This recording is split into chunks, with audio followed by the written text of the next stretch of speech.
அட்டட்டட்டே அண்ணே வாங்க அண்ணே தம்பி வாங்க. ஆமா யாரு வந்திருக்கான்னு பாருங்க. அக்கா ஏன் வெளிய நிக்கிறீங்க உள்ள வாங்க. மாமா வாங்க மாமா. மச்சான் ஏன் வெளியவே நின்னுட்டு இருக்கீங்க உள்ள வாங்க உள்ள வந்து பேசுங்க. என்ன சாப்பிடுறீங்க காப்பி தண்ணி ஏதாச்சும் சாப்பிடுறீங்களா? ஆமா எல்லாரும் காப்பி தண்ணி கொண்டு வாங்க. இப்படி வீட்டுக்கு வந்தவங்களுக்கு விருந்தோம்பல் வைக்கிறதுல கோயம்புத்தூர் தாங்க பேர் பெற்றது. ஆனா நம்ம கோயம்புத்தூர் மக்கள் இருக்காங்கல்ல, என்ன நடந்தாலும் சரி எல்லாம் நம்மளுடைய விதி. கடவுள் நமக்கு கொடுத்து வச்சது அவ்வளவுதான்னு அப்படியே வழக்கம் போல நம்ம வேலையை பார்க்க ஆரம்பிச்சிடுறாங்க. யார் ஆட்சிக்கு வந்தாலும் நம்ம கண்டுக்கிறதே இல்ல. ஏங்க இது வரைக்கும் ஆட்சிக்கு வந்தவங்க நம்ம கோயம்புத்தூருக்கு என்னதாங்க பண்ணிருக்காங்க? அதுவே தமிழ்நாட்டுல இருக்கிற மத்த ஊருங்களெல்லாம் பாருங்க. மத்த ஊருங்களை விட கோயம்புத்தூர் எந்த விதத்துலங்க குறைஞ்சு போச்சு? ஆனா நமக்கு எந்த ஒரு அடிப்படை வசதியுமே சரியா கிடைக்கலங்க. வர ஏப்ரல் 19ஆம் தேதி வெள்ளிக்கிழமை கோயம்புத்தூர்ல வந்து பாராளுமன்ற தேர்தல் நடக்குதுங்க. அத பத்தி கொஞ்சம் தெரிஞ்சுக்கலாங்களா? நம்ம கோவையில கோவை தெற்கு, கோவை வடக்கு, சிங்காநல்லூர், கவுண்டம்பாளையம், சூலூர் மற்றும் பல்லடத்தை சேர்த்து மொத்தம் 6 சட்டமன்ற தொகுதி இருக்குங்க. இந்த முறை வாக்களிக்கக்கூடிய ஆண்கள் மட்டுமே எத்தனை பேருன்னு தெரியுங்களா? 10,30,063 பேரு. வாக்களிக்கக்கூடிய பெண்கள் 10,52,602 பேரு. மூன்றாம் பாலினத்தர் 369 பேர் இருக்காங்க. ஆக மொத்தம் 20,83,034 பேரு வர ஏப்ரல் 19ஆம் தேதி ஓட்டு போட தகுதியானவங்களாம். அடேங்க அப்பாடி அப்பா! இத்தனை பேரு சேர்ந்து ஓட்டு போட்டு ஒரு எம்பியை தேர்ந்தெடுக்க போறோம். இத்தனை நாளா யாருக்கு நம்ம ஓட்டு போட்டுட்டு இருந்தோம்? திமுக, அதிமுக, மறுபடியும் திமுக, அதிமுக. இவங்களுக்கு ஓட்டு போட்டு இவங்களை எம்பி ஆக்கணும் அப்படின்னா இவங்களுக்கு மத்தியில போய் எந்த பிரதிநிதித்துவமே இல்லைங்க. இவங்களை நம்ம ஓட்டு போட்டு எம்பி ஆக்குறதோட சரி. இவங்களை எம்பி ஆக்குனதுனால நம்மளுடைய கோயம்புத்தூர் நிலை மாறிச்சுன்னு நினைக்கிறீங்களா?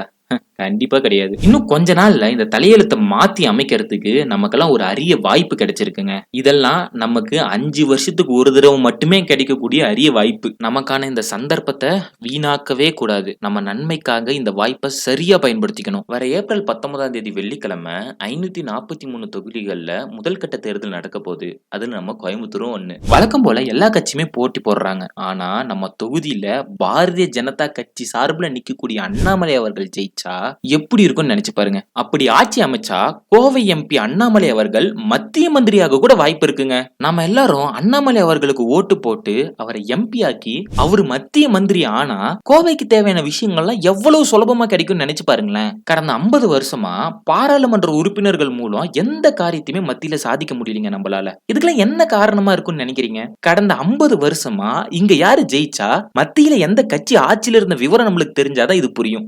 1951ல டி.ஏ. ராமலிங்கம் அவர்கள் வந்து போட்டியிட்டாங்க. மத்தியில காங்கிரஸ் உடைய ஆட்சி. நமக்கு எந்த பிரயோஜனமும் இல்ல.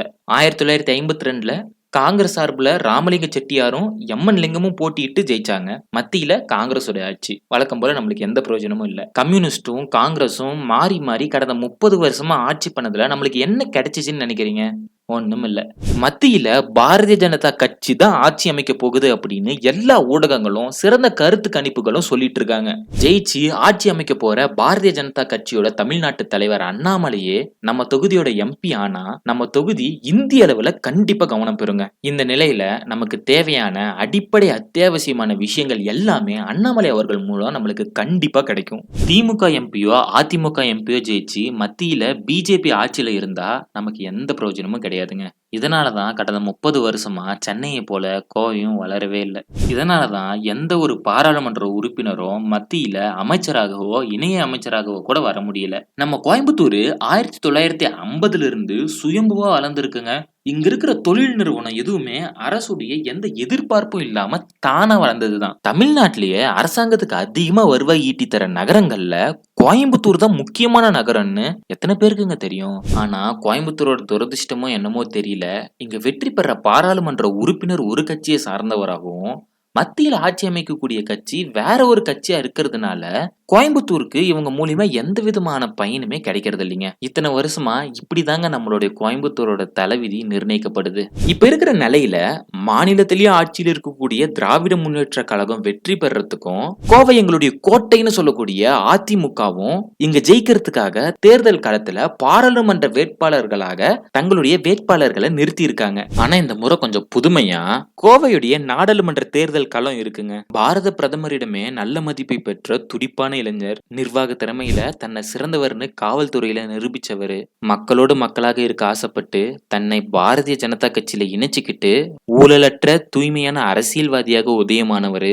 நம்ம கோயம்புத்தூர்ல பாராளுமன்ற வேட்பாளராக திரு அண்ணாமலை ஐபிஎஸ் அவர்கள் போட்டியிடுறாங்க. நடுநிலைமையா இருக்கக்கூடிய நம்மளுடைய கோவை மக்கள் நம்ம கோவையோட எதிர்காலத்தை பத்தி சிந்திச்சும், நம்ம குழந்தைகளோட எதிர்காலத்தை பத்தி சிந்திச்சும் மனசாட்சியோட ஓட்டு போட வேண்டிய கட்டாயத்துல இருக்கோம். ஜெயிச்சு ஆட்சிக்கு வர அரசியல்வாதிங்க அவங்க ஊருங்களுக்கு மட்டுமே எல்லா நன்மைகளுமே கொண்டு போயிடுறாங்களே. இங்க எத்தனை தொழில் நிறுவனங்கள் இருக்கு. பல ஊர்ல இருந்து வந்து படிக்கிறாங்க, வேலை செய்யறாங்க.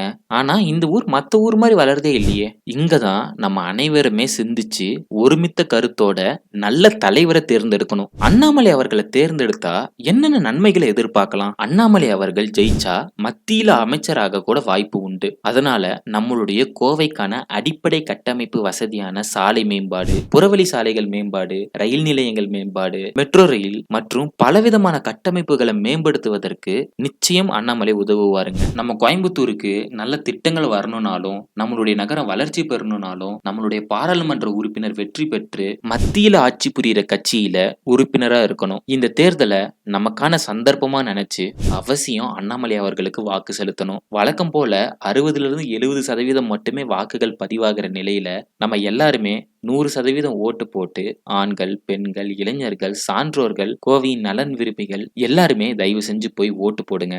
அண்ணாமலை அவர்களை தேர்ந்தெடுத்து அமைச்சராக்கினா நம்ம கோயம்புத்தூருக்கு தேவையான எல்லா விஷயங்களுமே அவசியம் நம்மளுக்கு கிடைக்கும். தயவு செஞ்சு இந்த செய்தியை கோயம்புத்தூரோடைய நல்ல உள்ளங்கள் அனைவருமே வாட்ஸ்அப் செயலி மூலம் உங்க உறவினர்களுக்கும் நண்பர்களுக்கும் பகிருங்க. இப்படிக்கு உங்களை போன்ற ஒரு கோவையின் நலன் விரும்பி.